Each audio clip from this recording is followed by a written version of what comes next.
We are going to start with our quick revision series of History Chapter 2 Nationalism in India। इस chapter से पहले हम लोगों ने the rise of nationalism in Europe के बारे में पढ़ा था, जो हमारा हिस्ट्री का चैप्टर 1 है।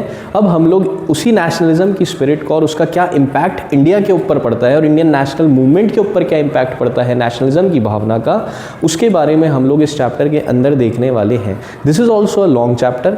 बच्चों को इस चैप्टर में भी काफ़ी डिफ़िकल्टी महसूस होती है, दिक्कत महसूस होती है। तो इस चैप्टर को ईजी करने के लिए मैंने इस चैप्टर को 4 टाइम फेजेस में डिवाइड करा है।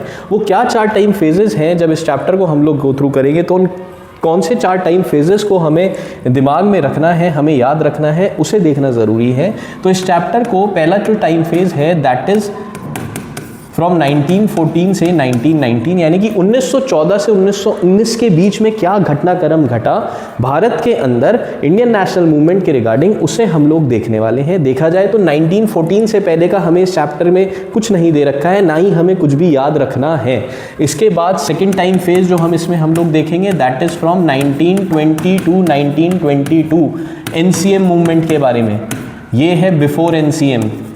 NCM here reflects to NCM here means non cooperation movement. तो before non cooperation movement in 5 सालों में क्या मेजर घटना घटी भारत के अंदर, उसे हम लोग देखेंगे। वो क्या मेजर घटना होती हैं, फर्स्ट वर्ल्ड वॉर का क्या इम्पैक्ट पड़ा, खिलाफत मूवमेंट और नॉन कोऑपरेशन से पहले और क्या चीज़ें हुई, उन्हें हम लोग देखेंगे इस टॉपिक में के अंदर। तो बेसिकली इस चैप्टर को मैंने 4 टॉपिक्स में डिवाइड करा है।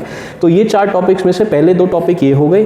तीसरा हमारा हो गया third, it is going to be from 1923 to 1929, यानी कि after non cooperation and before civil disobedience, before CDM, यानी कि नॉन कोऑपरेशन मूवमेंट के ख़त्म होने के बाद और सिविल डिसोबीडियंस मूवमेंट के शुरू होने से पहले इन सालों में भारत के अंदर क्या चीज़ें होती हैं, उन्हें हम लोग देखेंगे बहुत शॉर्ट में। And the last time phase fourth, वो है हमारा 1930 to 1934 CDM, civil disobedience movement के बारे में हम लोग देखने वाले हैं। एंड लास्ट में इस चैप्टर में अगर देखा हो तो NCERT में बहुत छोटा सा बॉक्स में क्विट इंडिया मूवमेंट के बारे में दे रखा है, वो बहुत छोटा सा, बस उतना ही हमें पढ़ना है। तो अगर इस चैप्टर को हम इस टाइम पीरियड के हिसाब से याद रखेंगे तो this chapter literally becomes very easy for us. And moreover वैसे ही इस चैप्टर में से आजकल टाइमलाइन पूछ ली जाती है, MCQ में पूछ ली जाती हैं, टाइमलाइन के रिगार्डिंग क्वेश्चंस पूछ लिए जाते हैं। तो अगर हम ये टाइमलाइन को याद रखेंगे और चैप्टर का डिवीजन हम लोग ऐसे याद रखेंगे तो this chapter is going to become very easy for us.